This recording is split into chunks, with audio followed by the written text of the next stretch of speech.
My country is big and diverse. I was born and spent my childhood in Ukraine and went to school in a small town in the northern part of Russia, where my father was serving in the army. The Northern Lights, a polar night lasting for 6 months, that was a small world with a limited choice of possibilities. On foot, by train and in the underground. It takes me an hour and a half to get to work.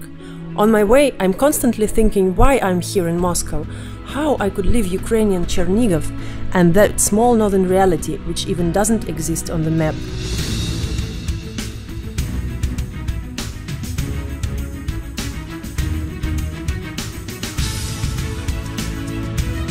Many years ago, I used to write with a piece of chalk 2+2 on the door of the wardrobe, but my childhood was over. My mother fell ill severely, and as a result, I didn't even think about enrolling in the university. I had a dream, but didn't have any money to make it come true.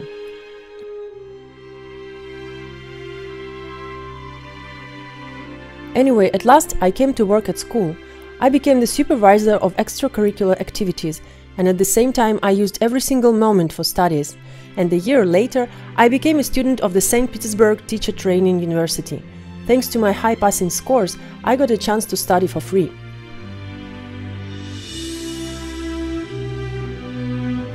The beginning of the 90s, it's the disintegration of the Soviet Union, a difficult time for the country and for me. I had to live without my relatives, staying at some unfamiliar people.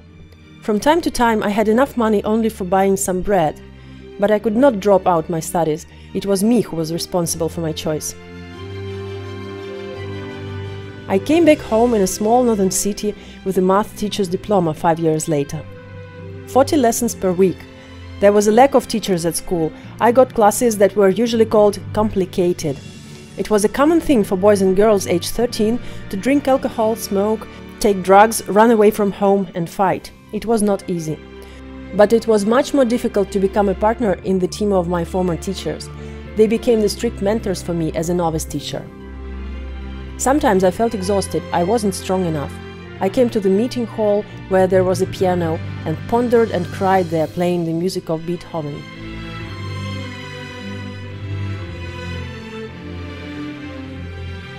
There was a difficult choice of many young teachers, to leave or stay in the profession, and I did it. I decided to become a real teacher. I realized that a teacher and a school cannot be limited only by lessons. School is much more.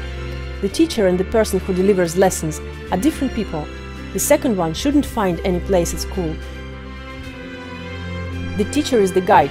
He just shows all possible paths, and the choice is made by a student. My first project was a volunteer organization for kids. We called it the Bluebird Republic. Students founded a self-government. They made their own decisions, took responsibility for social actions and projects at school and in the city. It is amazing that troublesome students turned out to be creative, active, intelligent children. Now our organization is already 16 years old. Together we helped teachers and parents to cope with the internet, created teaching tools for small children and gathered books for the hospital. We went on hiking trips to study the culture of other countries, Ukraine, Great Britain, and so forth. The Bluebird Republic confirmed the main idea of education for me. If you want the child to study with an interest, the school should be interesting for him.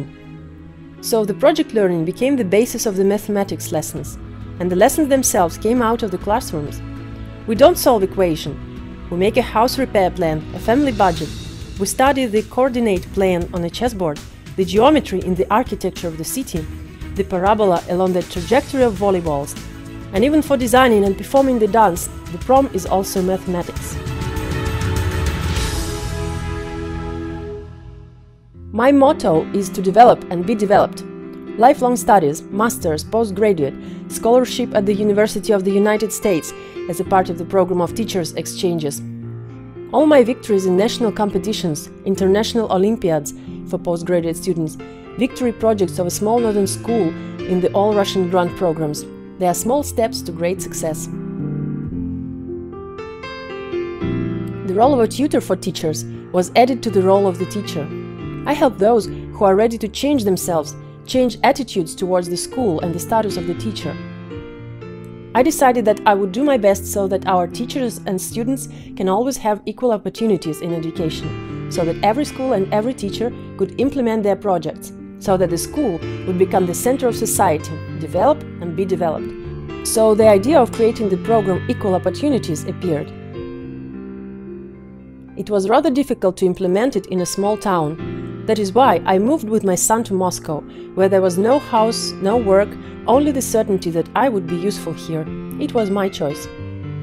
Again, I started from the very beginning, a new school, waking up at 5 o'clock in the morning to begin a lesson at 8:30. I teach maths at a Moscow school in Russian and English for the IB undergraduate classes. And I continue to teach children of a small northern city via the internet. I want these students to have equal opportunities to be able to enter universities like their peers from big cities. I create online courses for teachers and students, Olympics for teachers, motivate teachers from different regions, saving their faith in the profession. I do believe that only a successful and happy teacher can bring up a happy generation. My graduates' achievements do inspire me now.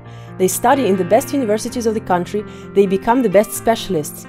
What is more, many of them followed my footsteps and became teachers. Isn't it the greatest achievement for me? I'm really proud of them. Fortunately, I found like-minded people.